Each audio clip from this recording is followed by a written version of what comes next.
with that incredibly in-depth and satisfying ending, the credits roll and Homefront is over.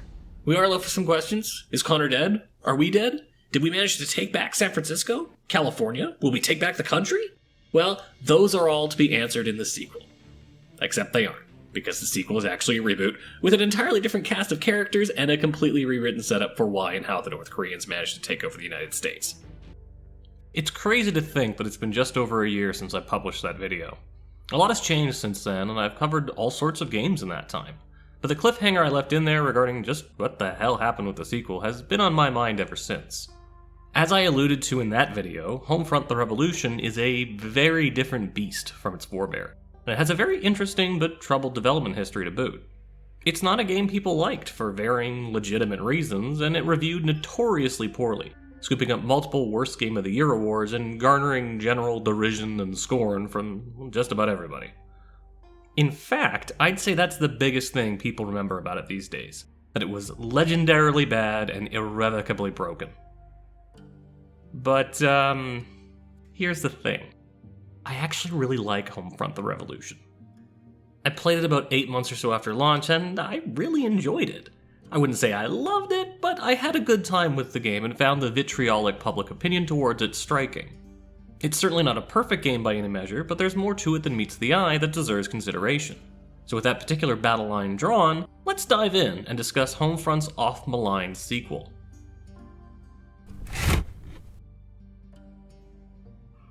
Calling it a sequel isn't quite accurate, of course. It's really more of a reboot than anything else, which is odd to say of the second game in a series. The plot and setting, rather than being the dour, overwritten, Tom Clancy-esque nonsense from the first game that had to twist itself into a pretzel to try and make sense, instead goes for an alternate history angle. This game asks what would have happened if the technological boom of Silicon Valley had happened in North Korea instead of California. In the world of Homefront: The Revolution, it means that the country rose to prominence and power, taking a leadership role on the world stage and owning the infrastructure behind most of the world's tech, along with the debts countries incurred to build it. The US, on the other hand, largely kept trucking on the same path it did in reality, but without quite as much capital, forcing them to lean even further on North Korea financially. Things then split off when in 2016 the city of Riyadh was nuked, devastating the region, destroying the oil industry, and sending the American economy into a freefall before bottoming out in 2025. Seeing the country on its last legs and with the backing of the international community, North Korea uses that infrastructure it owns to turn off all of the military tech the US had bought from them over the years and peacefully invades. At first, they came with aid packages and a promise to rebuild, winning the hearts and minds of the people. An invasion is an invasion, though, and not everyone stateside was on board, which led to a swift and decisive response from the Korean People's Army, bringing immediate crackdowns and a brutal total takeover of the entire country. It's a much cleaner setup than that of the first game, and by going for the alt-history take on things, they don't have to justify their fiction nearly as much as the original did. It's still full of holes, mind you. Silicon Valley, or Silicon River as it's called here, was not a natural phenomenon. It was a confluence of cultural and economic tides, not a roll of the dice on which country would win the lottery. It also largely makes the same mistake that Homefront 1 did and ignores the rest of the world politically and how they would be affected by these changes, and in turn how they would affect the situation.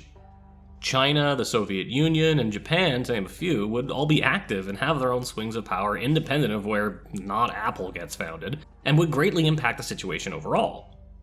On the other side of the theoretical here, Canada isn't just going to sit on its thumbs while its biggest trade partner falls so deep into debt that a literal fucking invasion becomes justified. Or maybe it would. The Canadian political situation is weird at any given time, and especially right now. On that note, a lot of themes in this game will perhaps hit a bit close to home for some, given how things have been going in the world over the last few months. So just a heads up that I'm not going to address absolutely any of that in this video. That's not what we do here. I talk about video games. Or at least I try to, anyways. God damn it, I'm already getting off track.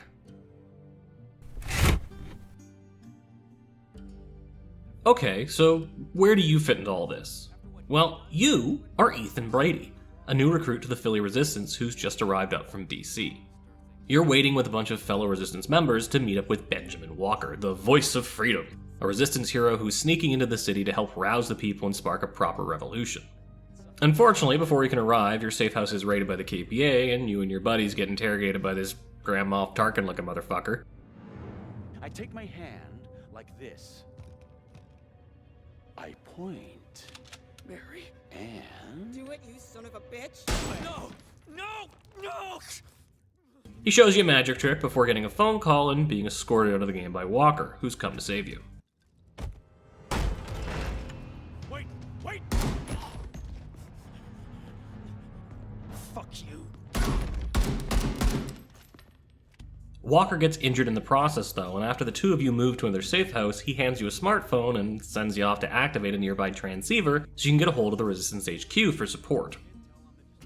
With this, they finally let you off the leash for a bit so you can explore the Greentree Yellow Zone and get to grips with a lot of Homefront the Revolution's non-combat mechanics. First off, there's that smartphone I mentioned, which genuinely feels like an early era smartphone, in that it's kind of a clunky pain in the ass. It has that overly buttony kind of menu. You'll have to suffer with it to browse your map, tag enemies, or view your quest log, but thankfully you don't need to engage with the actual menu too much, as on PC at least there are hotkeys to all the apps. You'll also get introduced to this game's flashlight in this section, which is weird in that it moves like a real flashlight. It has this very specific momentum to it, like it's actually anchored in your hand. This takes some getting used to, but is definitely immersive and needed considering how dark this game can get. More importantly though, you'll be steeped into this game's atmosphere. It's downcast and grimy and fearful, and you'll see that in the people you pass by and the conversations you hear on the street. It's also reflected in the actions you'll take, breaking and entering into abandoned row houses and scrounging through piles of trash for supplies. You'll be doing this while ducking KPA patrols, using the crowd as cover, and generally keeping a low profile, all while desperately trying not to be seen. It perfectly evokes both a distinct sense of dystopia, but also of actually being a rebel fighter, trying to stay off the grid and scratch out some sort of tenuous foothold in the shadows. It's more subtle as you wander Greentree, the danger isn't here yet, but once you activate that transceiver, you head back only to find Walker, the hero of the Resistance, being roughly carted away by stormtroopers, meaning you have to get out of Dodge and the tension finally starts to set in.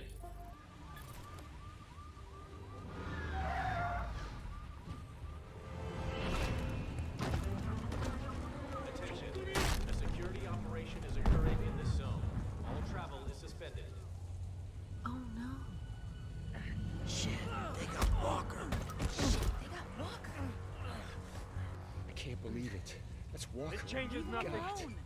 You hear me? What do we do? Others will rise up. You can't stop.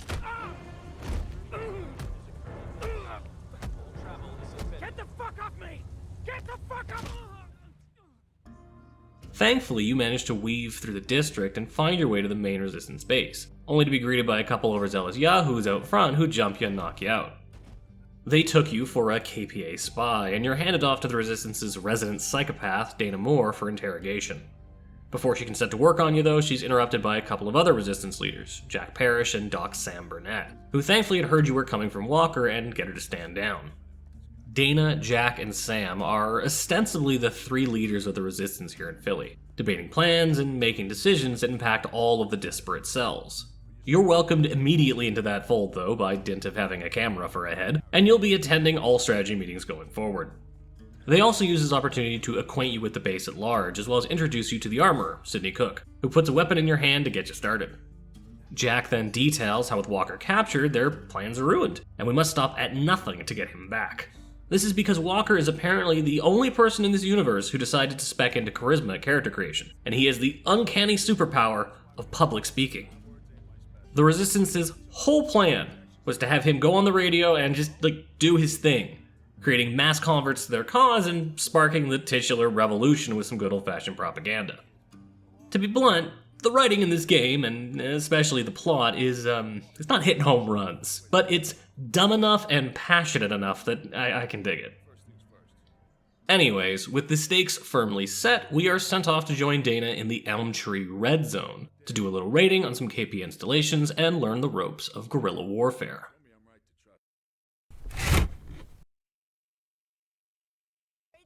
Elmtree, along with all of the other red zones, are active battlefields, which are cordoned off from the public. Places where the KPA is doing everything it can to assert control while being harangued by rebel fighters. In fact, this is exactly what we're here to do as we join Dana in taking down a passing patrol. This moment is all about teaching you the guerrilla mindset, to use the environment, which in red zones is often laden with traps, to strike fast and hard while stealing what you can from the enemy, and most importantly, to bug the fuck out when the really big guns come into play. While most encounters in this game won't play out quite as smoothly or dramatically as this one, it sets an example you'll be following the whole game through. Even these basic tactics, though, are hard to pull off in a district wholly under KPA control, which is why once you've escaped from the big fuck-off airship, Dana sends you off to go hack a local transceiver, just like you did in Greentree. This adds a bunch of markers to the map, and more importantly opens up a beachhead for us to work from as we liberate the zone. Now that we're established, we're told to go meet up with Ned Sharp, who runs the Resistance arsenal nearby. You're also now free to start roaming though, and capturing other objectives on the map. This is really where Homefront the Revolution begins to show how different it is from its forebear. No longer a hallway of goons to shoot and ads to see, but a sandbox filled with danger that you're meant to slowly conquer. And it's not just a structural change either. This new focus can be felt right down to the way you move now. You don't just feel like a camera with arms wheeling about firefights. There's a specific momentum to your movements, and you're given a lot of mobility to work with. You're not doing full-on parkour or anything, but you do have the ability to climb and mantle up most ledges, and you'll be doing a lot of sprinting and jumping and sliding and overall platformy things to get all of your shit done. As with all first-person platforming, there is some degree of jank here, especially when trying to mantle through smaller spaces, which can be frustrating, but it all largely works, and more importantly, it feels extremely fluid. Gunplay, on the other hand, is perfectly serviceable, but not overly different from other first-person shooters of the time. You do have the ability to genuinely take cover now, though, which is nice. Most importantly, stealth is an actual fucking thing in this game, and a viable way to complete a lot of objectives. Nothing special, mind you, just your standard crouch walking everywhere so you can commit ultraviolence on dudes while destroying the cartilage in your knees, but it does work, and is in fact encouraged by how the combat has been balanced. As one might expect from forces whose body armor consists of leather jacket and blue paint, you and the Resistance are not the most durable sort in combat. Even on the medium difficulty, you will go down in just a few shots, and regenerating health isn't really a thing in this game. You have health segments that will charge back up, but extremely slowly, and I think only when you're out of combat, meaning you're relying on good old-fashioned health kits in order to stay vertical. You can only hold 5 of the damn things by default though, so this means that in order to survive, you need to approach fights carefully and keep moving. Starting things off with stealth to whittle down initial numbers, making smart use of cover and bouncing between spots in order to not be pinned down, and throwing out Molotovs and putting your full arsenal to work so you can manipulate the situation are all things that can be key to your survival. And Homefront the Revolution is at its very best when it's pushing you to do all of those things in a single encounter. This is all paired up with a very forgiving death penalty, as being turned into yet another statistic simply causes Brady to respawn at the last safe house he cleared, with all the foes he killed staying dead and with just the random vendor trash he'd picked up being lost. Speaking of which, there is an economy in this game, and between that and the health kits and some crafting we'll get into later, Homefront the Revolution feels more like a resource shooter akin to Metro 2033, rather than a standard military FPS. But going back to that initial point I was trying to make, between the low health, forgiving deaths, and all the room for experimentation, this game really does encourage you to play like a rebel. You're not expected to play super carefully like some sort of elite operator, but rather set up simple ambushes to even the odds and then run and gun when shit hits the fan. Speaking of rebels, let's get back to the story and finally meet up with Ned Sharp over at the arsenal. He tells you that he's lost contact with one of his squads, which was out tracking a lead on what had happened to Walker and where he's being held. Ned's short of hands, though, so he sends you off to search for them. Sadly, but unsurprisingly, they've been discovered by the KPA, and after clearing out the remaining grunts, you find the sole surviving member of the squad who confirms he saw Walker before keeling over dead. Ned then radios over to let you know that he heard some of the squad was actually captured instead of killed and have been taken to the neighboring district of Earlston. He wants to bust his men out and learn what they know about Walker, so he tells you to meet him in Earlston so that the two of you can come up with a plan.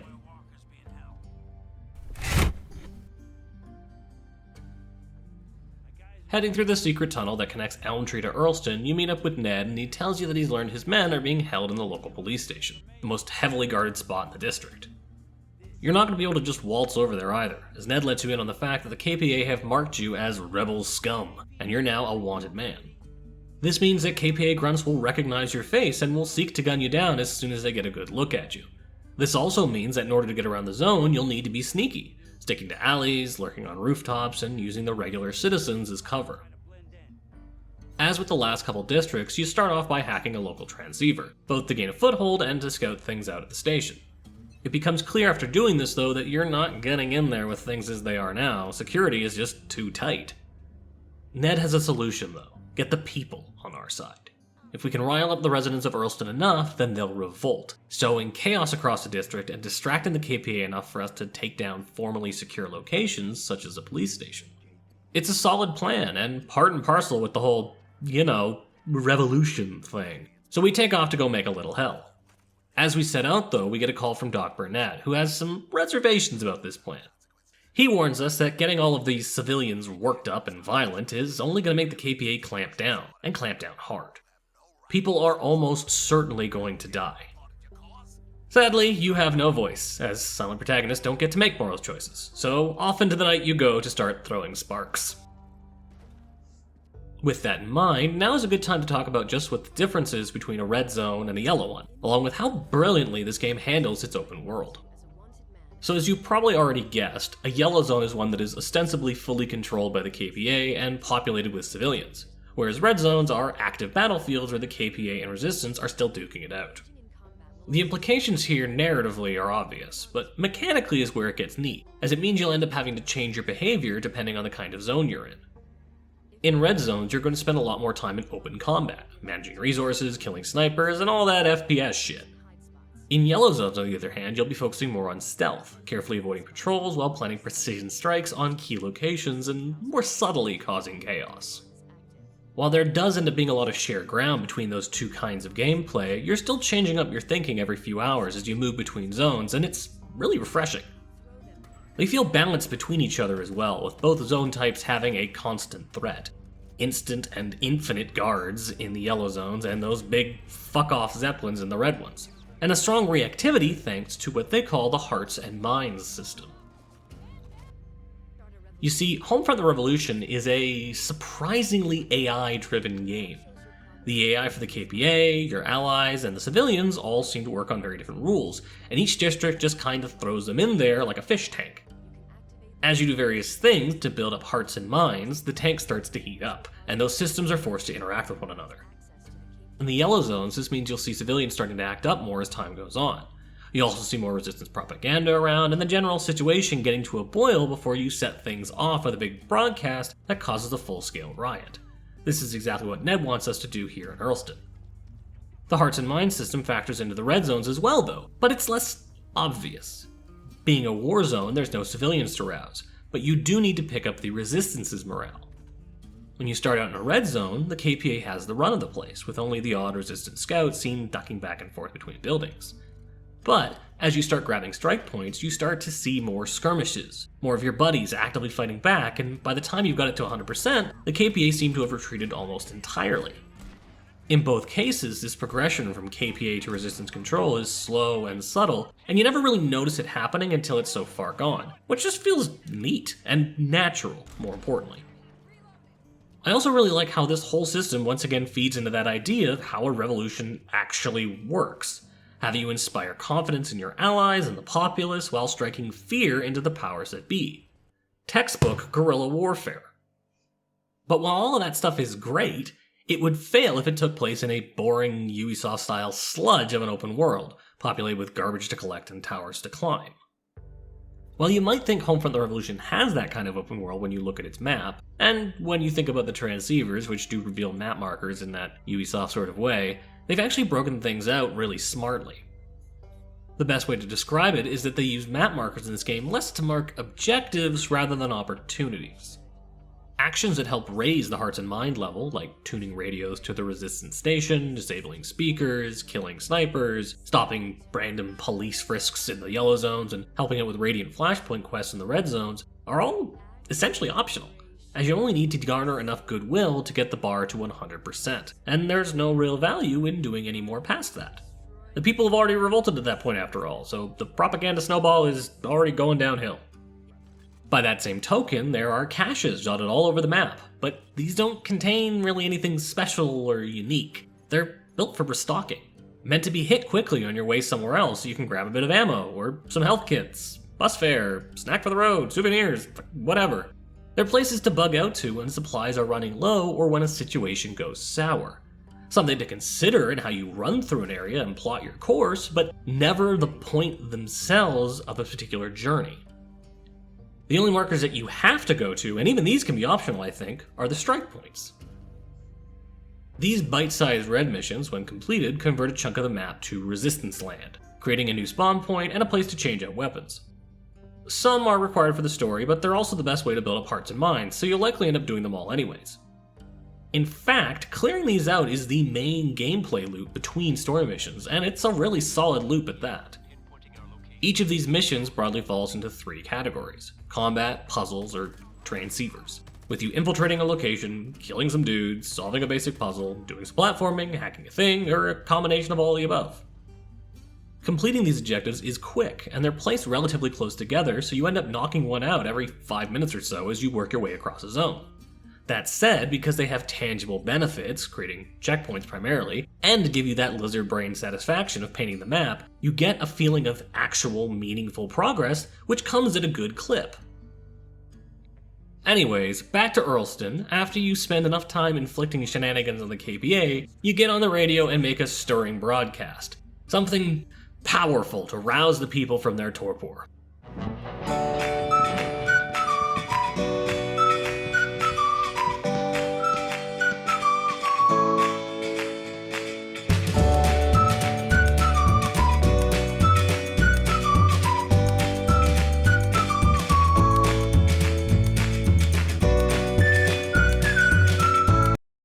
With chaos sown and the district on fire, Sam calls you over to his clinic so you can see firsthand the fruits of your labor. The place is packed with injured, all implied to be victims of the KPA cracking down as they retreated back to the police station. You're at fault for the chaos in the street and indirectly for all of these injuries, so Sam tasks you with securing some medical supplies. Grabbing those is no problem, and once you do, Ned commits to getting them over to Sam while telling you to head over to the cop shop so you can finally go free his boys. After sneaking in though, you find out it's too late, as the KPA has clearly tortured and eventually slaughtered a lot of them.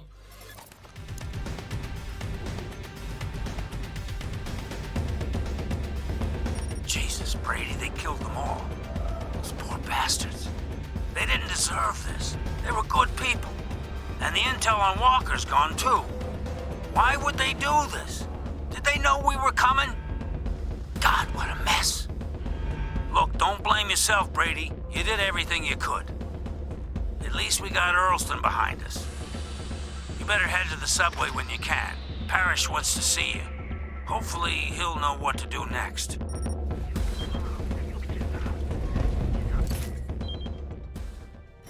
With our lead on Walker lost, we start back to the subway, but not before Doc Burnett pipes up over the radio to remind us that this means all of the blood and violence we caused was for nothing. He does thank us for the medical supplies, though, at least. Once we return to the dramatically lit subway platform, Jack and Dana congratulate us on our work stirring up shit in Earlston, but Doc runs in to let us know that in retaliation, the KPA are planning to hit the armory back in Elmtree. Needing to move all of our guns and shit elsewhere, Jack and Dana decide to hide it all in the Doc's clinics, much to his chagrin. It makes him an even bigger target than they already are, and he's largely tried to avoid violence so far, so being forced to sit on a stockpile of munitions is less than ideal in his eyes. He storms off begrudgingly to make room for all these guns, while you're handed an RPG and told to go deal with shit at the armory, and repel the assault as best you can. Well, it goes okay for a bit, it all goes tits up when a Goliath shows up and destroys the convoy. Ned dies in the attack, and it's up to us to take charge and take the beast down. Once you do, Dana tells you to grab its brain, as the Resistance's resident tech nerd, Heather, has been looking to get her hands on one for a while, so she can hack it and figure out what makes it tick. As you return to the subway, you have a heartfelt chat with the Doc, who expresses his sorrow and misgivings. All he ever wanted to do was help people, to save lives, and it's all gone so wrong. With his words lingering in your head, you drift off to sleep.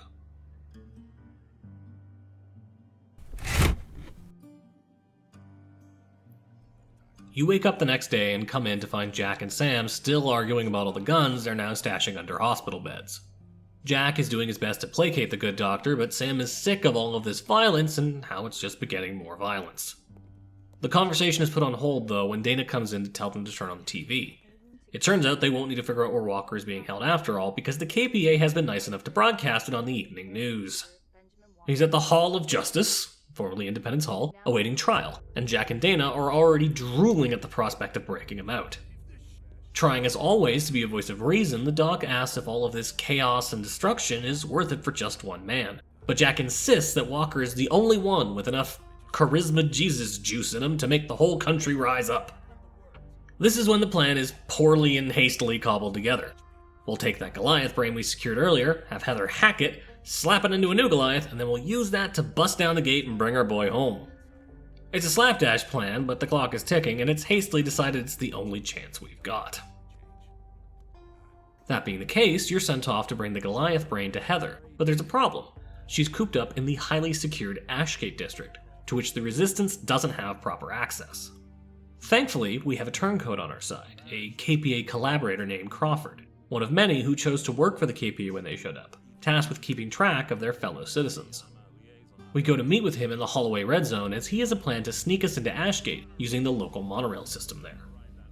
His plan is for us to stop and hack into one of the trains, allowing the Resistance to then build a Trojan that we can use to trick security along the line so that Crawford can smuggle us in.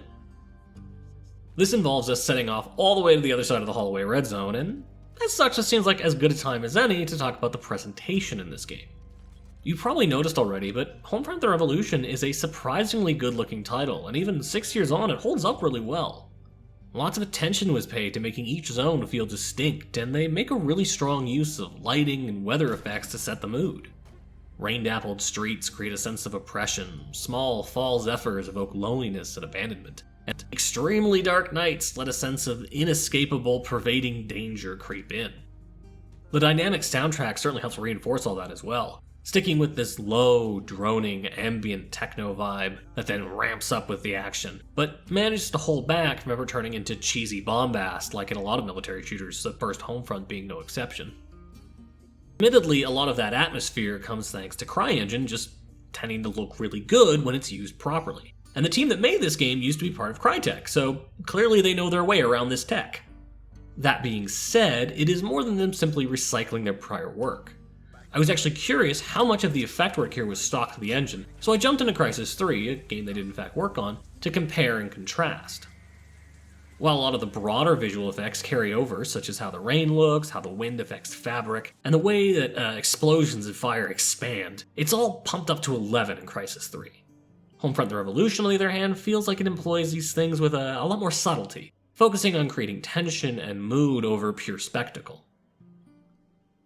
Something that further adds to this is the Revolution's approach to characterization and character design.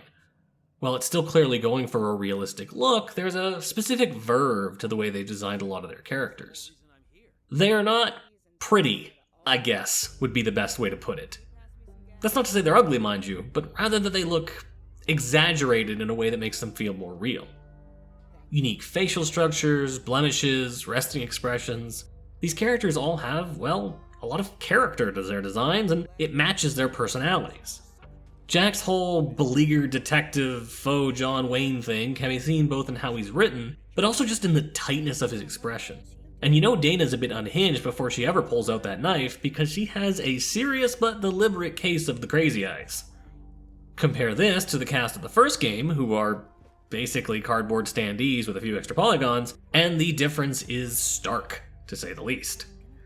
This is only further supported by some extremely strong VO work. Everyone embodies their characters really well, and they manage to keep a consistent, slight East Coast accent going across the board. I want everything out, Jack. How are we supposed to treat people with rockets rolling around our feet? You know, Doc, I kind of get the feeling you're pissed off about something, but I can't quite put my finger on it. Don't test me, Jack. I'm not in the mood. All right, look, we'll get you some extra supplies. Hell, I'll even get you that X-ray machine you've been hankering for. We'll get it rigged up so you can run it off a generator. Look, don't worry about it. The weapons will be out of your clinics and into the hands of the people in no time. Violence only births more violence. A revolution, Doc. This is a war. Some things are worth fighting for. These are not subtle performances, naturally. They are all devouring scenery like it's going out of fashion, but for the kind of story this is, that works. I will note though that there is definitely a gap between main characters and regular NPCs, and the quality of character design and overall animation drops off pretty hard when you're dealing with Joe Schmoes on the street, as compared to having extended dialogue scenes in the subway war room. Speaking of the war room, we set out a plan when we were last there, and it's time to get back to it. After stopping and hacking into the tram for Crawford, the coders back at the Resistance base put together a Trojan for us in a record time so that we can fool the scanners. Crawford then sends us off to hack into said scanners, which also conveniently act as the last few strike points for the zone. With the path now clear, we take a maintenance elevator up to the line and meet Crawford on the platform, so we can ride off into Ashgate.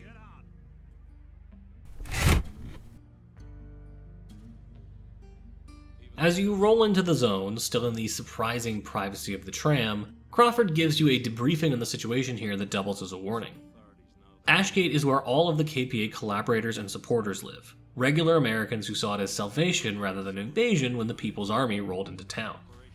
By and large, these are people who still believe in the KPA's kimchi-flavored version of the American dream, and thank them for pulling the country out of the state that it was in.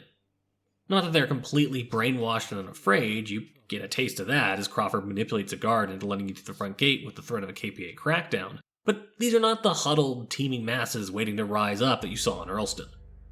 For the moment, you're more their enemy than you are their friend, so Crawford advises caution as he sends you off to deliver the Goliath brain to Heather as he sneaks away to smuggle in Parrish. Ashgate is probably my favorite part of this game, to be honest, at least in premise. That more complicated view of rebellion and resistance, of how seemingly righteous acts can end up being harmful and repugnant to the general populace, and that fine but very foggy line between revolution and terrorism is fascinating. Most pieces of media tend to pick a side with this sort of story, either praising freedom fighters to the heavens or loudly braying for insurgents to be put down. To take a more complex approach like this and acknowledge that these situations are not black and white is incredibly laudable, and more importantly, it's interesting. You never get the sense throughout the majority of Homefront the Revolution's campaign that the KPA are irredeemably evil, or necessarily fully in the wrong for having invaded in the first place. You saw in Earlston what most of the country was like before the KPA came in, just a big hobo camp essentially. But in Ashgate we get a glimpse of what that rebuilding the KPA promised actually looks like. At the same time though, because of their overall brutality and how they're clearly stripping the place bare despite the aid they provided, you still feel that the resistance is at least somewhat justified in trying to take the country back, even if their methods are putting a lot of innocent people at risk. That's an exceeding amount of nuance for a sequel to a game that had its version of the KPA gunning down sobbing children's parents in the street. Just don't think about it, just Wait! close your Wait! eyes.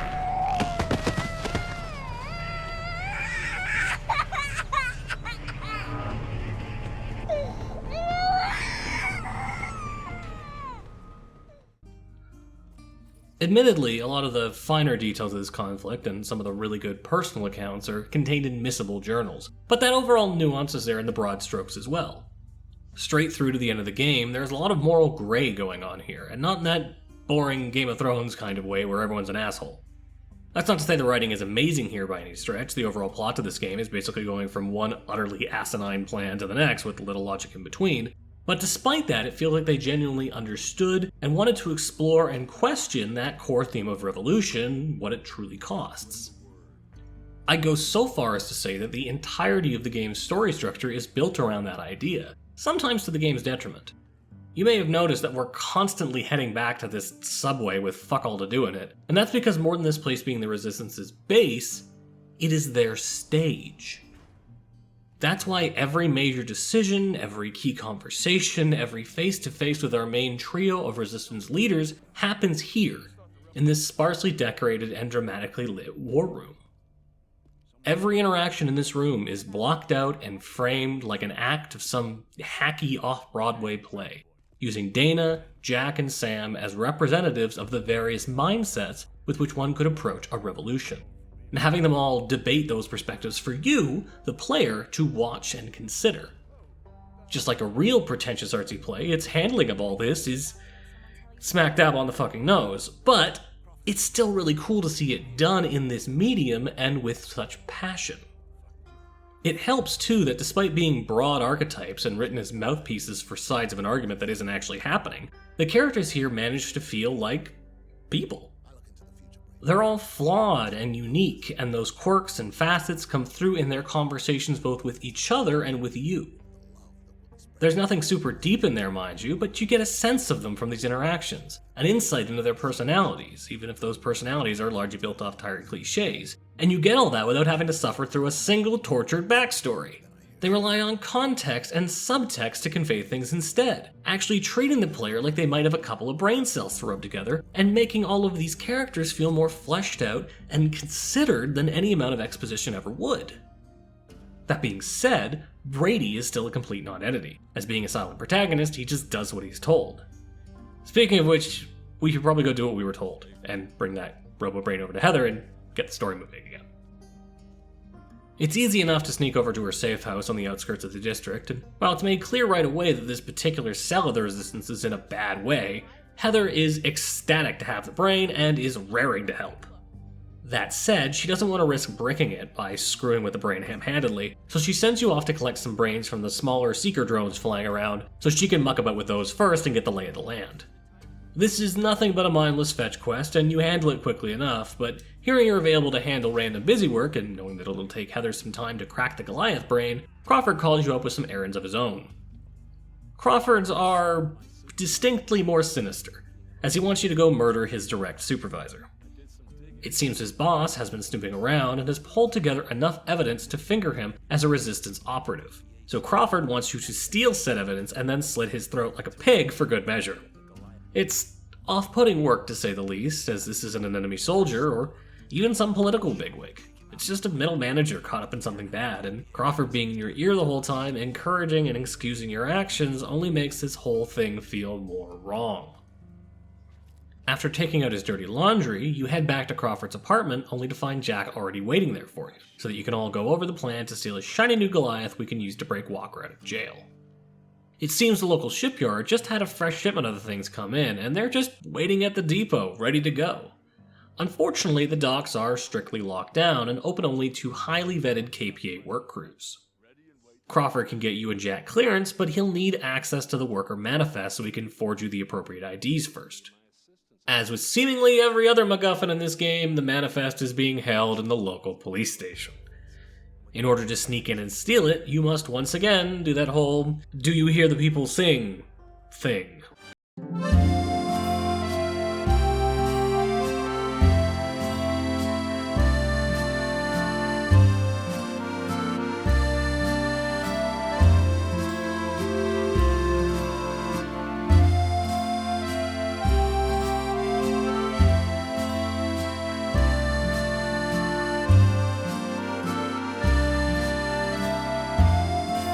Unlike last time with Ned's dead squad though, this heist goes off without a hitch.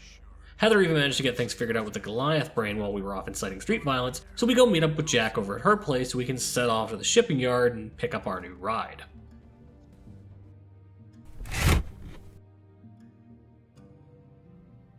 You tram into the dockyard with Jack and a bunch of poor suckers who are about to get the worst day off of work ever, with your IDs thankfully holding up as you make your way past the guard station. You and Jack then split up, with him heading off to cause a distraction while you go and pick up your gear from one of Crawford's contacts, gawping at all these massive battleships being dismantled in front of you. Unfortunately, while this guy was able to smuggle your shit in, the KPA have since locked up the area where he put it, so you need to scrounge around for some components to make a hack device and break in. Not that there's much to explore, mind you, this isn't a full new zone, but rather a more traditional linear COD-style mission, which honestly is kind of a nice little break from all the open world stuff. Anyways, after you crafting system your way in there to get your gear back, you hear a message on the PA telling everyone to evacuate, as one of the docked ship's nuclear reactors is about to blow. Of course, this is just a ruse, all part of Jack's diversion, which conveniently clears out the civvies so you and Jack can sneak past the KPA and install your hacked brain into one of the waiting Goliaths. This process takes a hot minute though, and the guards are already on high alert and quickly catch on to what you're doing, forcing you and Jack to defend the Goliath against waves of goons while Heather gets it up and running. Once she manages it though, you and Jack make an explosive escape aided by the Goliath's heavy artillery and take your shiny new toy back to base. Once you return though, it becomes clear that the Goliath is a bit daintier than it looks, and it took a ton of damage as you were getting out of dodge, with Heather's rush hacking job not being as effective as she would have hoped. She's scrambling to get it fixed up in time for Walker's trial, but Jack is confident in her ability to get it done and sends us off on another task. As it's clear now that we won't be able to parade this thing through the streets of Philly as we make our way to the rescue, Jack sends us off to the Lombard district, which neighbors the Hall of Justice, to help the Resistance set up a better staging point there.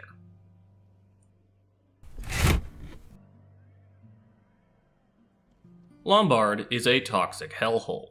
This place was where the Resistance dug in back when the KPA first took the city, and in response the KPA carpeted the area in a noxious, poisonous dust that still clings to every surface several years on. You're given a gas mask so you can suffer through it, but frankly this is just a formality, as this war crime miasma is just a cosmetic affectation and doesn't actually affect gameplay in the slightest. Honestly, this zone kinda just feels like busy work on our way to a greater objective, and unlike with Holloway, which was also largely padding, this area doesn't feel as tightly or interestingly designed. But it is, at the very least, another place to play with all of our fun toys as we tear through KPA bases. So let's actually take a second to talk about our arsenal. The weapons you employ in this game are actually pretty interesting, as they've built a very unique, if not wholly realistic way of handling how guns work. Rather than your standard assortment of leftover off-brand AR-15s you typically see in games like this, and of course in the first Homefront, our rebels use an entirely custom set of kit built around interchangeable weapon platforms. Instead of being handed a pistol, you get the grip and trigger assembly of one and then slap on different slides and bolts to act as different weapons. You can hold up to 3 of these platforms at a time, though you always have the pistol one on you, and each platform can serve many different functions. Admittedly, this would never work in real life, at least in the way this game portrays it, where you're pulling off and slapping on whole upper receivers at will with no proper disassembly, because these things would just fly apart as soon as you tried to fire them.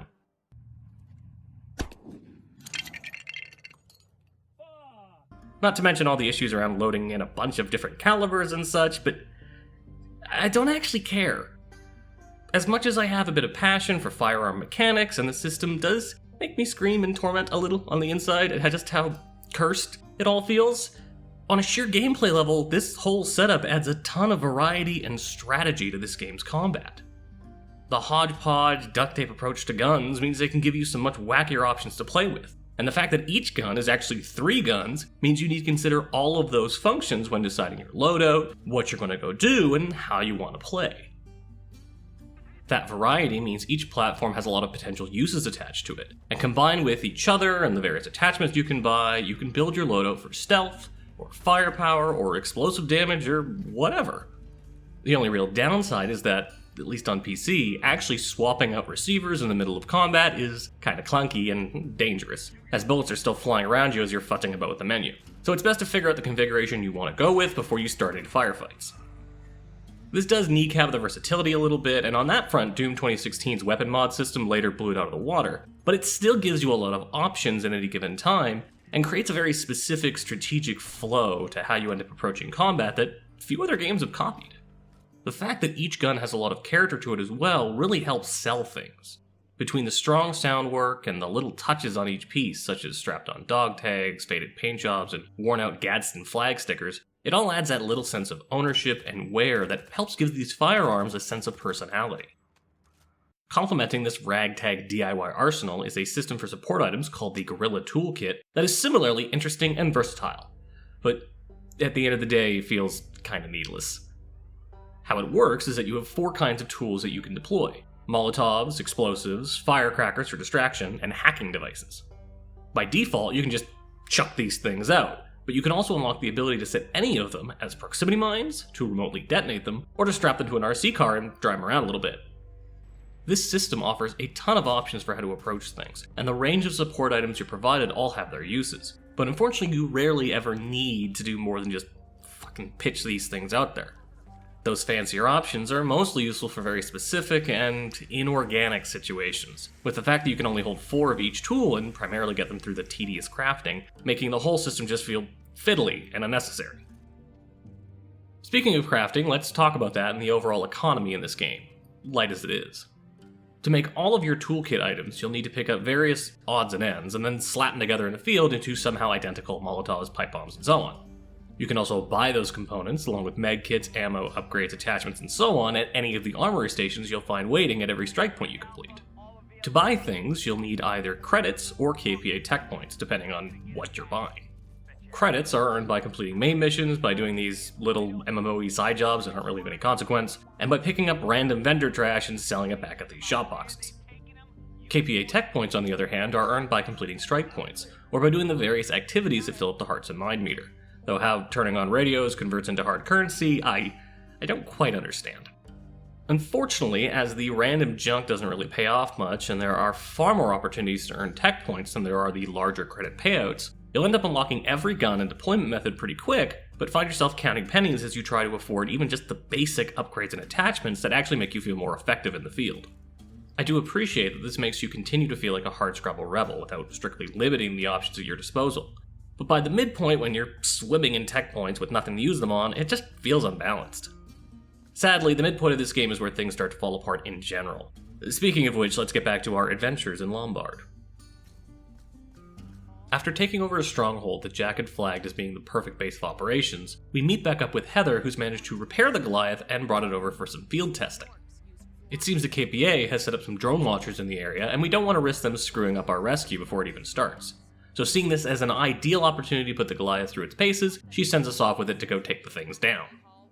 This particular mission is where things start to go downhill for me with this game, as escorting the Goliath seems at first like an absolute pain in the ass. Trying to get it to weave its way down the street towards the first launcher is a nightmare, as it hesitates over every bump, and thanks to random detritus having collision in this game, it fussily avoids going forward if there's so much as a paper bag in its way. I spent about 10 minutes trying to get this prissy fucker to make its way down the street before I just abandoned it and went to take down the launchers on my own. Turns out, it'll just teleport once you're far enough away, and it's less picky about shooting things than it is driving, so maybe this was more of a me problem than the game's, but it put a bad taste in my mouth nonetheless. That didn't go away when halfway through the mission the thing breaks down and Heather calls it back to base, forcing you to take out the rest of the launchers on your own anyways. When you return after clearing them out, she tells you that the Goliath has been completely fried, and that looking it over shows it wasn't an accident. The Goliath was sabotaged by someone in the Resistance. Her assistant had thankfully managed to track down some schematics she can use to repair it, but he hasn't reported back in. You head to his last known whereabouts, find the blueprints, and send them over to Heather before being told to go meet up with the crew to discuss the plan and, more importantly, the traitor. While paranoia gets the best of the group at first, with Dana and Sam getting at each other's throats, Jack decides to ultimately handwave things away, saying the traitor is likely someone low level in the Resistance and not anyone of importance. He once again refocuses everyone on the plan to save Walker, if for no other reason than his bizarre lack of self-confidence in his own leadership skills. With the Goliath being out of commission for the foreseeable, we need a plan B, and Crawford is all too willing to offer one up. His plan is to arrest us, as Brady is still a wanted man and needed for questioning at Walker's trial. Jack comments that not only will this give us a way in, but it makes Crawford look better to his KPA overlords, and as such, more useful to the Resistance as a double agent. Once again, silent protagonist syndrome bites us in the ass, and we get no chance to raise an objection over how clearly suspect this whole plan is before we walk outside with Crawford, hand him our phone, and he knocks us the fuck out.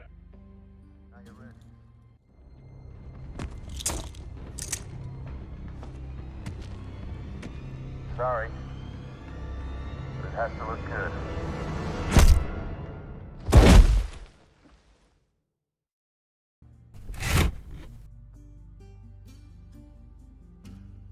One conveniently timed concussion later, and you're waking up in a cell in the Hall of Justice being harangued by guards. They're quickly called away though, and an RC car with your phone strapped to it drops from a nearby vent. Crawford calls you up and apologizes for the love tap, and then upgrades your security clearance so you can escape from your cell. With just your knife in hand, you then sneak your way outside and through the parking lot so you can let in the Resistance troops and get your guns back from Jack. You then kick in the courthouse doors and find... Nothing! Absolutely nothing! In a not all that shocking turn of events, it's revealed that this was all a trap, and as the doors lock and the shutters come down, the big screen flickers on to show Mayor Simpson and Crawford sneering at you and demanding your surrender. They then cut to a now broken and dejected Walker who takes to the mic to renounce his Resistance affiliation and encourage people to cooperate with the KPA. Then it cuts back to the mayor who offers a final taunt at Dana specifically, before proceeding to gas the room, killing everyone here not lucky enough to be a named character. The team then desperately manages to breach the front door and descend directly into a massive firefight, as they call on Heather to come provide some backup. After a few tense minutes, she and the Goliath arrive and help to turn the tables. But it all goes south when the Goliath ends up being destroyed. Wait a minute. Why does this all seem so familiar? Oh god, no.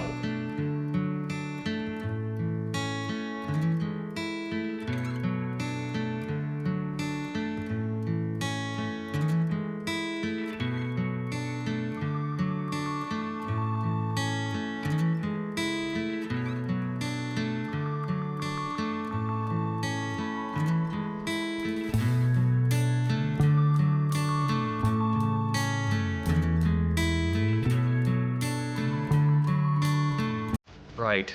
That's why the name Goliath seems so familiar.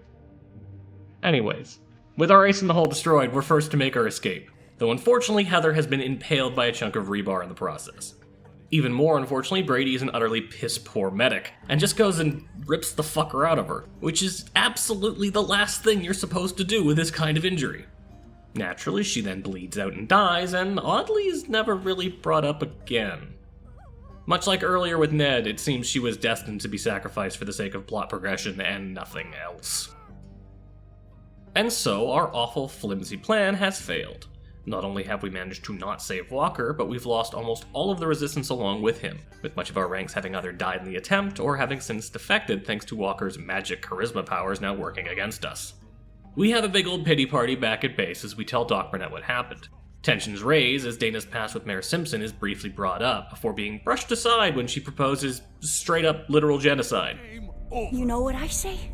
I say kill them all. Every lousy collaborator, every North, their wives, their kids, just kill them all! That's just killing for the sake of it. Revenge won't set us free. We have to be ruthless. It's the only way. I'd rather be a good man enslaved than become a monster in the name of freedom. Oh, Doc, we don't need your fucking preaching. We need a plan. The next person to speak... This moment, thankfully, isn't allowed to linger, as right then a nameless resistance member runs in to tell us that the KPA are attacking on all fronts, using the momentum of our losses to try and wipe us out once and for all. The group then splits up to do what they can across the city, with us heading back to Lombard to try and hold the line. We surface from the subway into a complete war zone, with the KPA attacking in force. You step in to aid in a few small skirmishes, but to no real avail as the retreat is quickly called, and the district is overwhelmed as you're forced to head back to base. There you find Jack, Dana, and Sam all looking exhausted and defeated, with the resistance being at the brink of collapse. Sam uses this moment to once again dig at the group's morals, pleading for a non-violent solution. Meanwhile, Dana continues to crave bloodshed and revenge, and she proposes a plan that will give them just that. She wants to take the mayor hostage, drag him on TV, and do to him what they did to Walker. Jack sees how such a move, while risky, would drive up recruitment numbers like crazy, so he agrees to it. They'll need manpower to make it work, though, and Dana suggests raiding the local prison district to bust out some help. The trouble is getting in there, though, so we're sent off to the Old Town Red Zone to do some more busy work and find a way through.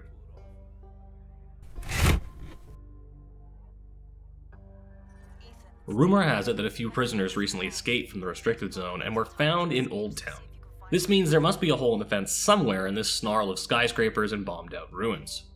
Dana directs us to the perimeter wall and tells us to scout around, with us swiftly uncovering a number of dead KPA soldiers that aren't our doing for once. Poking around the area reveals a well-hidden tunnel that looks to lead into the prison, but it's closed off by a locked-down KPA security door. While we still have our upgraded clearance that Crawford provided us before his heel turn, it's not enough to crack our way through. So Dana advises us to explore the district and find those escaped prisoners, as they must have gotten past that door somehow. As much as the game becomes a bit of a slog by this point, and the Old Town has nothing all that interesting going on in it, I actually really enjoy the atmosphere of this zone. While it is the smallest one so far, it also feels more like actual city streets than Earlston or Elmtree or any of the rest did. It has that very specific air to it that you find in the downtown core of any really big city. I'd love to say it feels authentic to Philadelphia itself, but to be frank, I've never been there, so I can't speak to the nitty-gritty details. That said, in doing some research, I wasn't able to find any specific references to the names of the zones correlating with real Philly neighborhoods, so there are some thematic links, and a lot of the landmarks mentioned or that you see don't look to be real either. Outside of Independence Hall, of course, and another one that shows up in the next zone. But unlike with Murdered Soul Suspect Salem, because if I'm going to rip on one game's depiction of an East Coast American city and not the other, I should explain why, it still feels believable as a real city in which people might have lived, rather than just a section of very tedious brown theme park. That believability is in its level design, but it's also helped along by the extenuating factors that this is a version of Philly that has been bombed to shit, and has spent 60-odd years on a split timeline from our own where countless little changes could have happened and altered the city dramatically. Put simply, Homefront the Revolution's Philadelphia is not our own, and it's not really trying to be. It is its own wholly distinct entity that only has some shared roots with the one that we know. That's really the difference at the end of the day, and it's a great lesson for how to use a real-world setting in a way that feels authentic. If you're going to use a real location, then unless you're planning to build it out exactly one-to-one, you need to flesh out your version of it with its own history and consistent internal logic for why things are the way they are. Otherwise, it's just a pale imitation of the real thing. A fake. And people can smell fake from a mile away. Anyways, getting back to the matter at hand, you search around for the fugitives in various places until you find one sheltering at a resistance cache point. He's been wounded and left behind by his buddies as they went off to secure the group's escape from the city, a boat they were planning to buy off some guy named Brooks. You head to the docks to see if you can find them, being told to look out for white shipping containers, only to find box after box of rotting corpses in prison uniforms. Seems Brooks, a KPA collaborator like Crawford, had been tricking inmates into paying him off on the promise of escape, only to trap them and leave them to die once they got out of the restricted zone. Thankfully, we make it in time to free our fugitive friends' buddies before they kick the bucket, and they're willing to give us the keycard that Brooks sold them that let them escape from the zone. We just need to secure a boat for them first, and thankfully we're already at the docks and there's one spitting distance at a local strike point. So we clear it out, get them their boat, and they give us a very pungent smelling keycard and a shameless Shawshank Redemption reference as they wave goodbye. With our way-in secured, we head back to the tunnel, and Dana tells us to move on into the restricted zone and seek out our old friend, the unstable but useful Philip Small.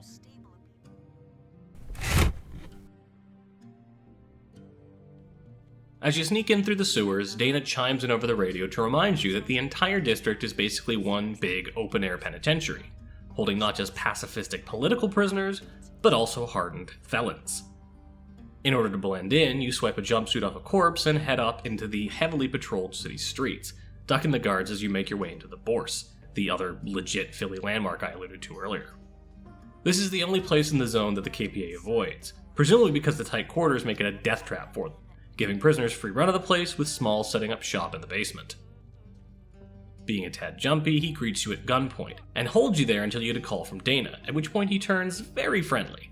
Clearly they have a history, and you get the impression he might still have some scars from it. With Smalls now being cooperative, Dana lays out the plan and asks him to figure out a way into City Hall and to put a team together. Thankfully, Smalls has just the right people in mind, with the linchpin being his buddy Mickey Two Shoes, who's explored all of the city's old service tunnels, footwear intact apparently. With our game plan all put together and a base of operations to work from, we head off into the district to raise a little hell and grab our new comrades. Sadly, most of Small's team is locked up in ISO boxes, terrifying techno coffins suspended above street level, so we're sent off to go free our new friends. This job is easy enough, and with a bit of stealth, we've got our squad. All except Mickey Two Shoes, unfortunately, who's being kept at the local police station. As per usual, we must pump up the jams to the requisite level in order to cause a riot. Everybody get up, it's time to slam now. We got a real jam going down. Welcome to the Space Jam. Space Jam, train us through your dance at the Space Jam. Alright.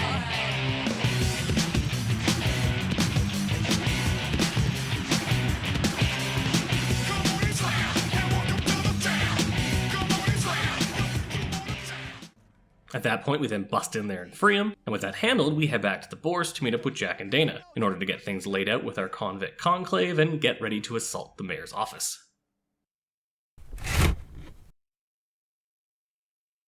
This plan is a simple one, but it has a lot of moving parts. Smalls and an assorted band of random prisoners are tasked with taking care of security on the roof of City Hall, clearing the way and causing a distraction at the same time. Jack and Dana are using that as cover to infiltrate the building's security room in order to put the building on lockdown to ensure Mayor Simpson doesn't escape. And then there's us and our band of ne'er-do-wells that we freed on Small's request. Our team is tasked with infiltrating the building across the street so we can commandeer its main antenna and ensure this whole mess is broadcast without interruption to all of Philly.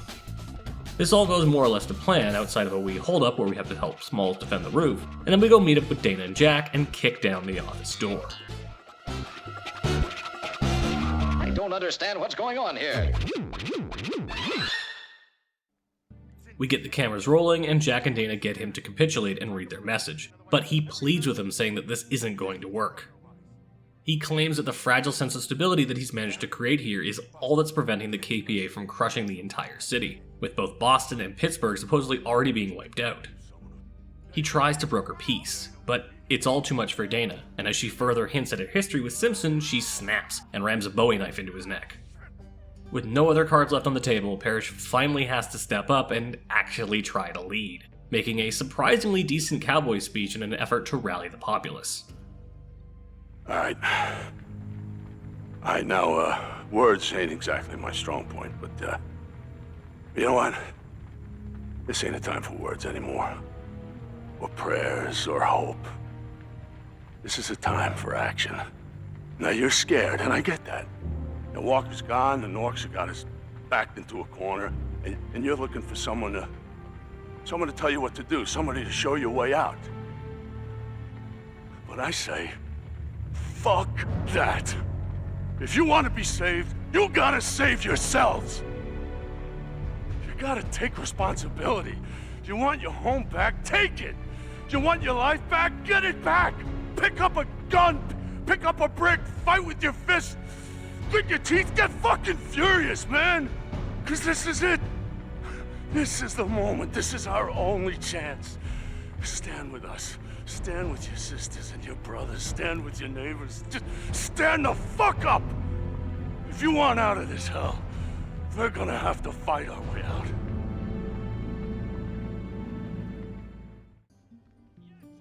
Apparently someone has been min-maxing off screen because Jack's little speech check has paid off and the entire city is now on our side. We walk down the same streets we did at the start of the game after being freed by Walker. Only now they're filled with people rising up, tearing down KPA installations, and taking back their city. We enter the same safe house we were in before, this time to meet up with Jack and Dana. Jack is giddy from his hit of leadership and seeing the people rise up, whereas Dana is taking her loss of self-control somewhat poorly, vacillating back and forth between traumatized fear and sadistic vengeful pleasure. Despite having ostensibly won, it's not a scene that inspires confidence. That's further reinforced when Sam comes in asking if they know what they've done.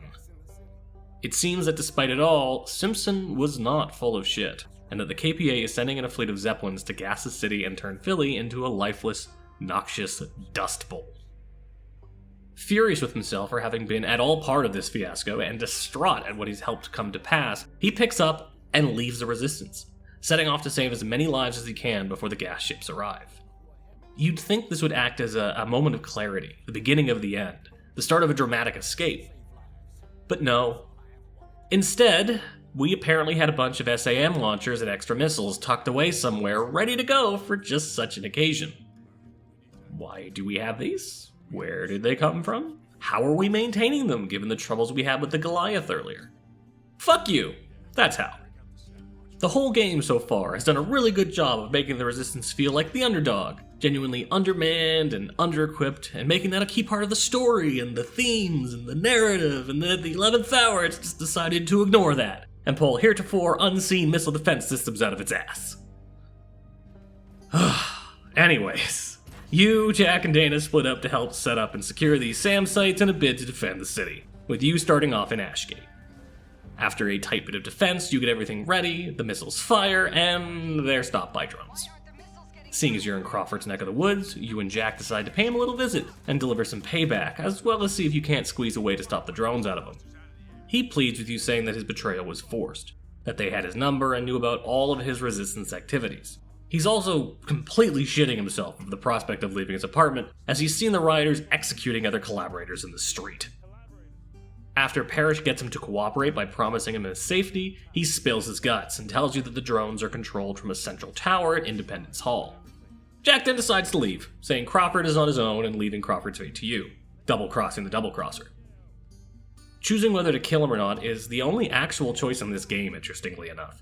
But as far as I can tell, it affects absolutely nothing beyond you getting an extra text message from Crawford saying you would never understand why he did what he did. Considering the amount of text I've been getting all game, I'm assuming the Resistance has a really good phone plan, so I chose to spare him and save the bullet. Meeting Parrish downstairs, he tells us that he's going to go round up a team to assault Independence Hall and sends us off to Lombard to ensure the SAMs there are ready to go as well. Just as we leave Crawford's apartment though, the airships start rolling in and gassing the crowd. With time now of the essence, we slap on our gas mask and head off to Lombard. There, we're forced to escort the launcher all the way across the bloody district in order to get into position. This is less annoying than that shit with the Goliath earlier on this same map, but it's a wet fart to end this game on, because everything from here onwards is more or less just a cutscene. With the launcher secured, you run over to Independence Hall and find utter chaos on the front steps as you meet up with Jack and Dana, breach the front doors, and push through the building. In opening a shutter at the back though, you unfortunately find some KPA soldiers dug in and waiting for you. They let fire, and Jack ends up eating a lot of lead. He and Dana then have a heartfelt moment, and she grabs what looks like a medkit, and my assumption in that instant was that she was finally letting go of her rage, and was going to stay back and try to save Jack. We've run out of time, Ethan. This feels right. I'm gonna do something good for once in my life. Make it count.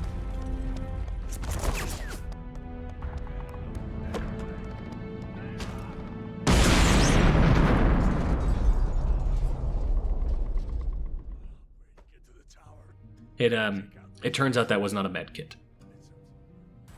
Limping and concussed from the resulting shockwave, and now armed with just the base pistol, we shamble our way up the tower before making it to the control room. There we find one last KPA grunt, who apparently has a bit more chutzpah, and he puts up a proper fight. In fact, he almost kills us before falling over dead as we're saved by Jack, who is somehow still alive. This gives us a chance to finally stop the drones, allowing the SAM launchers to do their work and shoot down the airships.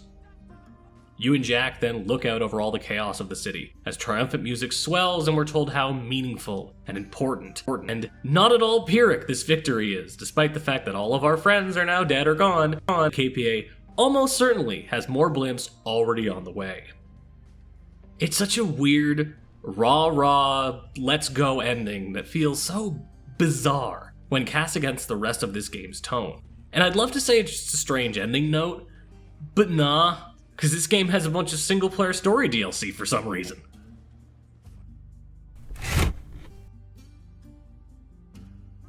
The first piece that was released, Voice of Freedom, is actually a bit of a prologue to the main campaign, casting you as Benjamin Walker while he makes his way into Philly. This also means you're now voiced, which is unnerving after 14 or so hours with the mute Ethan Brady, but it makes sense considering that Walker's whole deal is that he talks real good. This is not to say he's charismatic at all. He's a fucking black hole of personality, and that also fits because him being super chatty while playing as him would feel even weirder. But it does make his renowned status as the legendary god of Gab somewhat suspect. Anyways, we're hanging out with a secondary resistance cell in a gas station outside of the city wall, with the plan being that they're going to smuggle us in using a stolen KPA truck. This all goes to shit though when the truck is immediately blown up by the 9-0, a local gang who terrorize the area.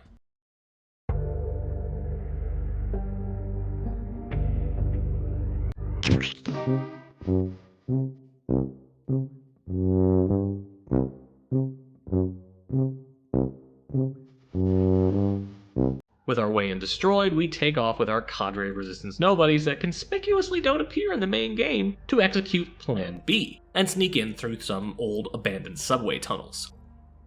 Naturally, once we arrive, we learn that these tunnels are where the 9-0 are based out of, and that they have no love for the resistance or the KPA.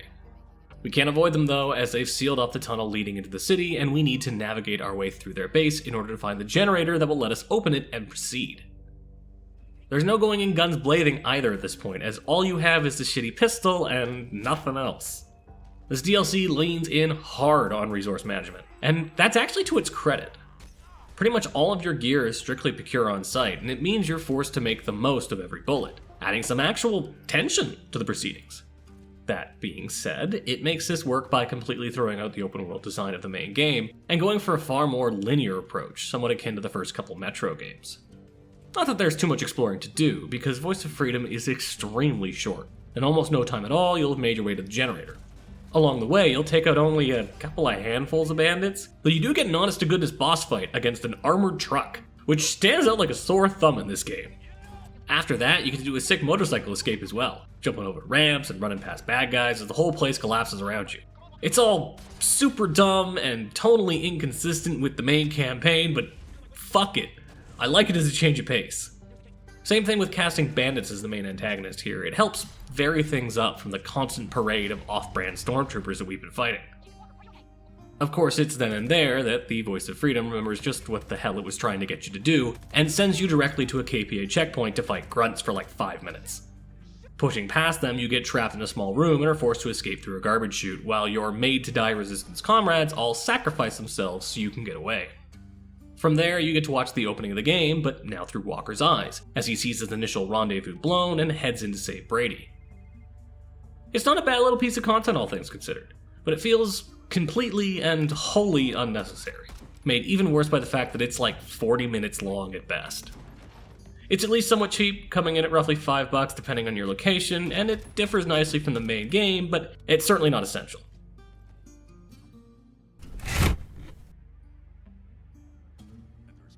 The next DLC that dropped was Aftermath, an epilogue to the main campaign, taking place 2 weeks or so later and putting us back in the shoes of Ethan Brady.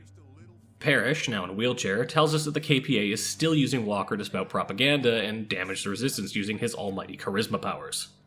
While it's unclear whether he's truly turned or what, he's too dangerous to let live, so Jack tasks us with killing him. And we rebuke this order, because Ethan has a voice now? Wait, just a minute. Walker saved my life, and he started all of this. Now you want me to just kill him?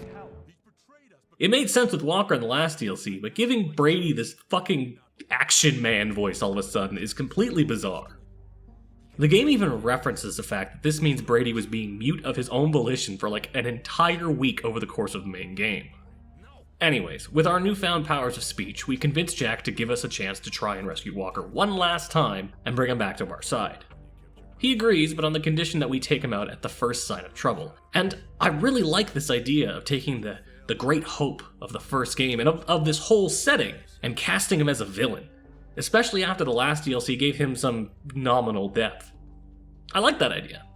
I like it a lot. It's too bad this game doesn't like that idea, but we'll get there. So we make our way to the old radio station they've been broadcasting as propaganda from. And of course the place is pretty heavily guarded. We're maintaining the linear design of the last DLC as well, and while this area looks open, and there are a couple of different approaches you could take, it's still pretty much a straight path. I actually don't mind this, as it allows them to properly craft encounters in a way you didn't see in the main campaign, distilling things down and showing how strong this team's game design fundamentals truly are. Speaking of design, I also ran into a fun bug where a guard froze up at the end of a hallway, and it's a good chance to really quickly touch on the design of the KPA themselves. While by the end of the campaign and in these DLCs they're basically turned into cartoon villains, as I mentioned way back in the Ashgate chapter, they've actually built a lot of nuance into their portrayal throughout most of the game, and that shows in their design as well. While the angular helmets and color scheming certainly give a specific jackbooted look to them, there are a lot of little touches that betray a more human side. The basic grunt, as you can see from our friend here, always have their eyes showing. They're not faceless. And when you look at their kit, you can see it's actually relatively low-key. Their armor is low profile, they carry a pretty basic assault rifle, and a particular thing of note to me was the zip ties on their belt. Zip ties are hardly an icon of peace, but they at least show an intent to subdue and restrain as a standard tactic, as opposed to the KPA's less, subtle methods in the first game.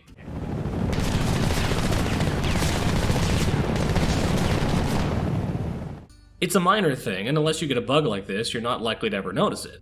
But it does add some consistency to the experience, with the narrative themes and visual design informing one another and reinforcing that experience. Oh, I got off track again. What's happening? Oh, yeah, it's a trap. Walker ain't here. They've been blasting a recording in hopes of luring us out, and it totally worked, because the Resistance as an organization has shown time and time again that they aren't exactly Mensa. We hack the computers to try and figure out where they've moved Walker while holding off a flood of grunts in a surprisingly fun little combat arena before making our escape. Once we get out, Jack and Cook, the armorer we met at the start of the game who has had no real role in the main campaign whatsoever, radio in to let us know that the hack was successful and that they've discovered Walker is being held in a nearby chemical processing plant. As you're gearing up to head off to your cool, awesome boss battle with Walker, they then also tell you that they managed to scrape some audio during the hack, and it's revealed that Walker is actually being blackmailed, with the KPA threatening to kill innocent civilians if he doesn't cooperate, and that he's still a good guy, and... Fuck. I hate this reveal. I hate it so goddamn much. They had a chance to create more nuance here, to show how inspiring people through raw charisma and uplifting messages can be a tool of evil, because it's essentially propaganda and that cuts both ways.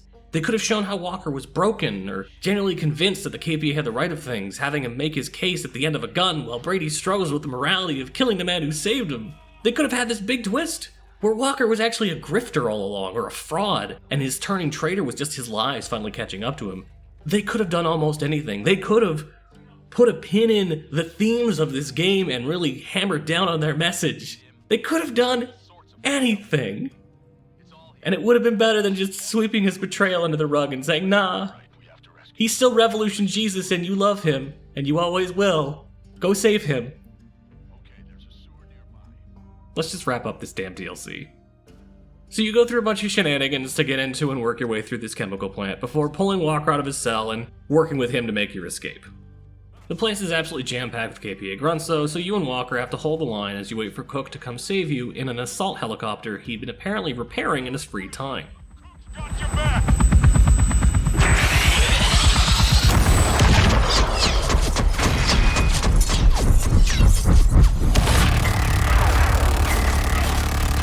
Hell, you KPA fuckers like my new toy! Cook, what the hell are you doing? It's about time I saw some action, Parrish! I've been cooped up inside for too long!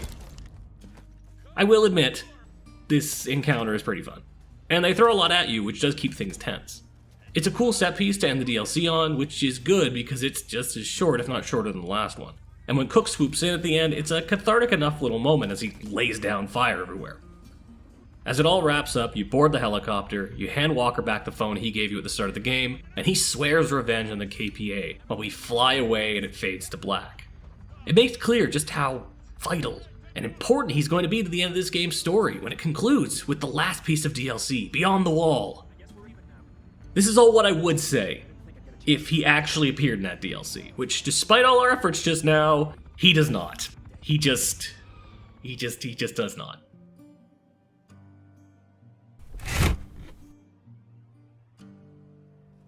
Okay, so let's put all those bad decisions behind us and go on to Beyond the Wall.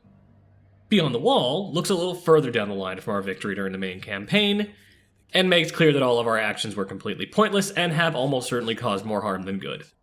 This is because the KPA have not only returned to the city in force, taking it back from the Resistance, but have also used those events as an excuse to brutally crush revolts in most other cities across the country.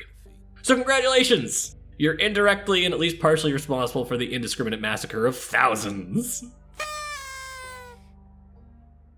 With Philly lost, again, you head down into the subway to tell Paris that we all need to escape, like, now.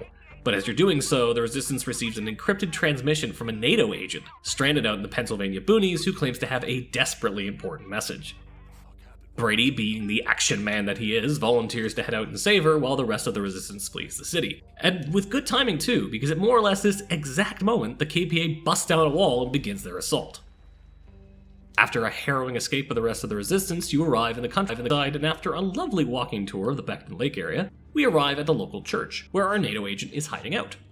The KPA is crawling around out front, but they're swiftly dealt with, and we head inside to meet our friend from across the pond. She tells us that NATO has forces coming in by sea in order to invade the country and take it back from the KPA, but that they're doomed to fail unless the Apex network that manages all of the KPA's weaponry is disabled. NATO had found intelligence that there was an operational ICBM still in the area, so they sent Lisa, our agent friend, ahead to find it and fire it off at the control satellite to cause an EMP and shut it down, mimicking the inciting moment of the Korean invasion from the first game. Why are they not just firing one of the missiles that NATO would have had access to in Europe, you might ask? Well, we're told that's because the strike has to come from within KPA territory so as to hide its origins and not spark World War III. Though, I'm pretty sure that a full-on land invasion of the East Coast is no more subtle or likely to go unnoticed. Anyways, Brady and Lisa then make their way to said decommissioned missile silo after they pick up her truck from the local diner. They infiltrate the installation, which is disguised as an old farm, get the power turned on via an annoying switch puzzle, and find out that the missile is completely fucked. It needs some replacement parts and serious repairs, so Brady calls in the Resistance to help, asking them to come secure the area and to have Cook prepare the stuff they need to fix the missile. For that to happen though, we need to clear out the nearby township so the Resistance can arrive safely. Beckton is an interesting combat arena, and probably the part that took me the longest to clear. It's very open in design, and you can approach it a number of ways, which is good because it's absolutely crawling with KPA. There isn't a lot of good cover necessarily either, and that kind of seems like the point. You're intended to keep moving, bouncing from point to point, and doing more running and gunning than hunkering down. This was true of the main campaign as well, of course, but the very linear nature of these DLC episodes really let the team show how agile the shooting could be and curate the encounters to really play that up. Anyways, you eventually clear out things enough that the Resistance can safely dock at the harbor, and then you take a bike back to the silo with the replacement parts. As soon as you arrive, Lisa lets you know that she's gotten everything prepped on her end, and the missile can be fired as soon as the repairs are made. The KPA are wise to what's going on now though, and they assault the farm in force, leading into what is probably the most enjoyable firefight in this entire game, as you and the Resistance mount a last-ditch defense while she fixes the rocket. The KPA will not stop coming, and they come from all sides, but you have access to what is essentially infinite ammo and throwables, not to mention plenty of AI cannon fodder to keep things fair. That's not to say it's an easy fight, they keep the tension and pace up, and you need to be clever to get through, but that's what makes it work. And it's the only fight in the game where it felt natural to really play around with the full arsenal and use things like the RC cars. Once the repairs are finally made and the missile is just about to launch, Lisa frantically radios in to tell you that the bay doors are jammed. Brady chooses to break from the firing line and sacrifice himself by going into the silo to open the doors manually. And just as you do, you see the KPA bust into the control room and shoot Lisa. She manages to hit the big red button just before she dies though, and the nuke gets launched. Its rocket boosters cooking you to death on the way up, letting Brady die a hero's death. You then get another cowboy speech from Jack as we see how things play out, talking about how we died valiantly and how with NATO behind us the entire country needs to rise up, inspiring the people, and almost certainly starting World War III. It's a ridiculous and completely tone-deaf way to close out the story of Homefront the Revolution, carrying forward the weirdly hopeful end of the main game and turning it into full-on schlock. That said, while I miss the starker nuance present in the main story, I kinda love just how fucking dumb this ending is. I half expected crying bald eagles to fade up on screen during Jack's speech. It's also worth noting again that I'd say this DLC has some of the best firefights in the entire game, and it realizes a lot of the missed potential that the main campaign had on that front. It helps too that it does take place almost entirely in the country, as it's really pretty out here and a fantastic change of pace from the city. But, and it's a big one, despite the amount that actually happens here, just like Voice of Freedom and Aftermath, it's only like an hour long at best, and flaggingly linear. While those first two DLCs at least had the excuse of only being a few bucks, Beyond the Wall is more than double that price, making it a much harder sell and, sadly, I'd say not worth the purchase. So skipping the DLCs is probably for the best, but that doesn't mean you're bereft of more content after the main campaign is over. Sort of.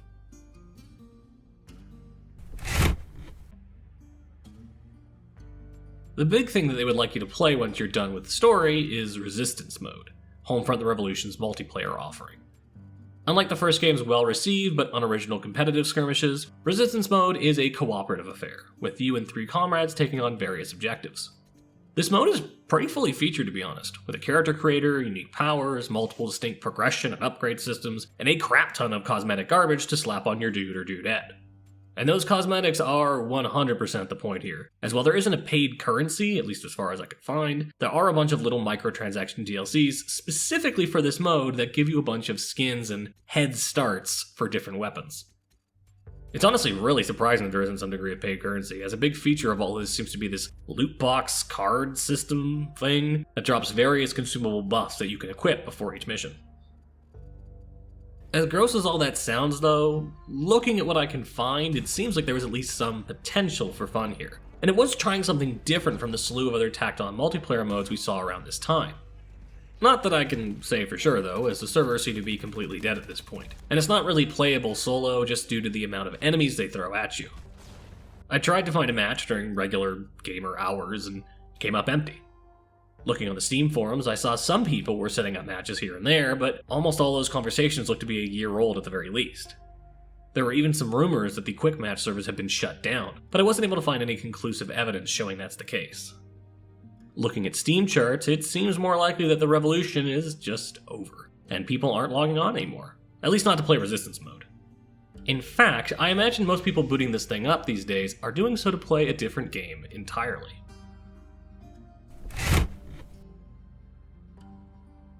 If you'd all follow the gaming news zeitgeist/dumpster fire, you might remember a story that came out last year about TimeSplitters 2 being hidden in this game as an Easter egg. And it totally is.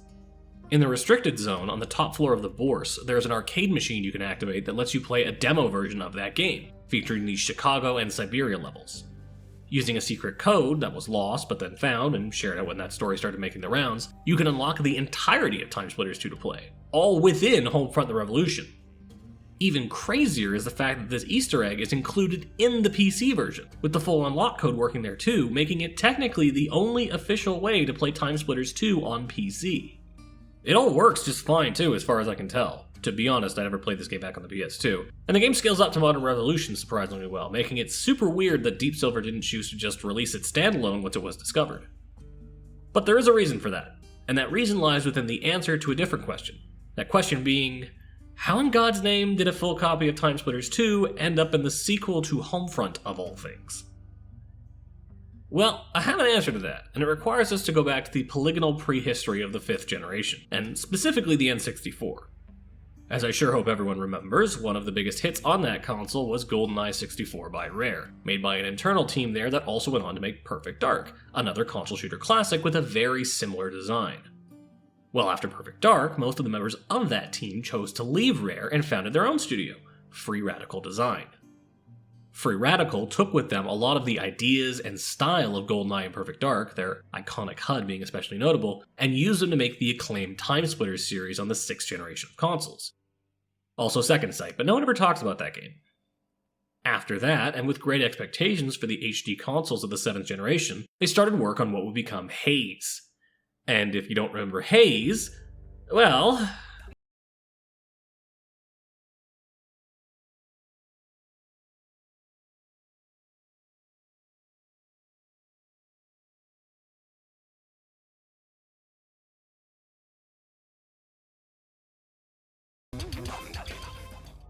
I won't go into that whole debacle, but needless to say it tanked the company, and after a deal to work on the GoldenEye remake fell through, they went bankrupt in 2008. Shortly after that, they were purchased by Crytek, renamed to Crytek UK, and were put to work toiling on Crysis-related things for quite some time. Funnily enough, it's right around here that Homefront Classic is released by pre-bankruptcy and pre-Nordic THQ. So, where do the two stories connect? Well, that game was the work of Chaos Studios, a developer that THQ recruited from the remains of Trauma Studios, a group of Battlefield modders who made the Desert Combat mod for Battlefield 1942. Their first title for THQ was Frontlines, Fuel of War, aka that game on the shelf at Blockbuster you kept mistaking for Call of Duty because the cover looked so incredibly generic. It performed alright, and that game would actually end up forming a lot of the basis narratively for Homefront, as it also took place in the near future and used a lot of the same ideas as far as global politics were concerned. Of course, we all know how that went, and Homefront was released to a roaring meh from the gaming public, causing THQ's already shaky stock price to plummet by 26%, spelling doom for Chaos Studios, who were shut down only a few months later. Despite this, Homefront actually sold well enough for them to greenlight a sequel, so at the exact same time they shut down Chaos, they also announced that Crytek would be handling work on the sequel. Specifically Crytek UK, letting this all link back up again. So, at this point, Crytek UK, formerly Free Radical, starts work on Homefront 2. Meanwhile, THQ busied itself with burning any remaining capital it had left on various terrible decisions that would end up destroying the company, most notably this fucking thing. This continued until late 2012, at which point they finally had to file for Chapter 11 bankruptcy, and the industry at large descended upon their corpse like vultures, ripping off shreds of IP like so much rotting antelope meat. Nordic Games was the clear winner at the dinner table here, and they are who we now think of as THQ, but a number of notable franchises went in other directions as well. As Crytek UK was already elbow deep into making Homefront II, Crytek proper stepped up and bought the rights to the franchise overall, letting that team complete their work and with less scrutiny from a higher level publisher, though they did strike a deal with Deep Silver to co-publish the game once it released. Unfortunately, all was not well at Crytek either, and only about a year or so after acquiring the IP, reports were surfacing about the company holding back bonuses and missing payments for their UK studio. Things quickly came to a head and a restructuring happened, which led to Crytek selling the Homefront IP onto Deep Silver. Deep Silver then formed a new studio, Dambuster, to work on it, but according to British business transfer laws, something I'm not even going to pretend to be knowledgeable about, all of the former Crytek UK employees, who are almost all former Free Radical employees, were brought over to Dambuster. It's at this point that the game is finally christened Homefront the Revolution, and given a late 2015 release date, that is then naturally delayed till early 2016, and development is finally allowed to proceed. That is how we get a straight line going from this game all the way back to GoldenEye on the N64, and why TimeSplitters 2 is tucked in here as an Easter egg. It's a tribute to the team's history, keeping that same passion regardless of the name they're currently going under and what the team's composition was at that point. Speaking of which, Deep Silver, now owned by THQ Nordic funnily enough as part of the great throbbing mass that is the Embracer Group, is actually resurrecting Free Radical Design, renewing the brand and bringing back its founders, all with the purpose of reviving the TimeSplitters IP, which is presumably why we haven't seen that TimeSplitters 2 port released standalone, at least as of yet.